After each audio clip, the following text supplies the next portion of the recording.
Magandang umaga! Kumusta po? Narito po ulit ang update natin para sa lagay ng ating panahon. Ngayong umaga po ng February 21, 2025. Sa ngayon po ay wala tayong binabantayan na anumang banta ng sama ng panahon sa loob at labas ng ating area of responsibility, pero mayroon pa rin pong shear line na nagpapaulan ngayon sa may Southern Luzon, Visayas at Caraga, habang mayroon pa rin pong amihan na nagdudulot ng mas preskong panahon na may mga makulimlim na kalangitan with isolated rain sa may Northern Luzon at ilang bahagi po ng Central Luzon.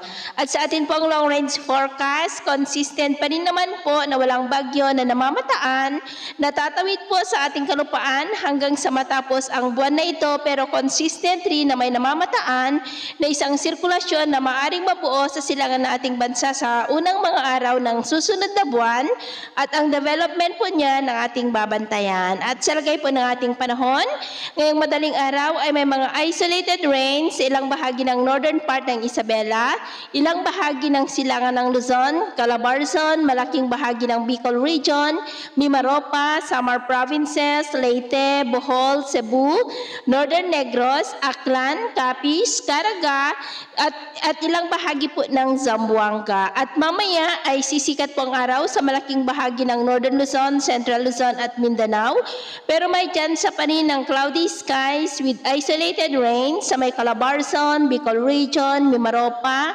Aklan, Capiz, ilang bahagi ng Negros, Cebu, Bohol, Leyte, Samar Provinces, Caraga at Davao Oriental. At mamayang hapon, mas maraming lugar ulit ang makakaranas ng cloudy skies with isolated rains, lalo na sa may Southern Luzon, Visayas, Caraga, Northern Mindanao, Davao, Zamboanga Peninsula, at ilang bahagi lamang po ng Northern Luzon. Kaya mag-ingat po tayo dahil posible pa rin ang mga banta ng mga pagbaha at pagguho ng lupa, lalo na at posibleng may kalakasan ng mga pag-ulan sa may Bicol Region, Eastern Visayas at ilang bahagi po ng Caraga.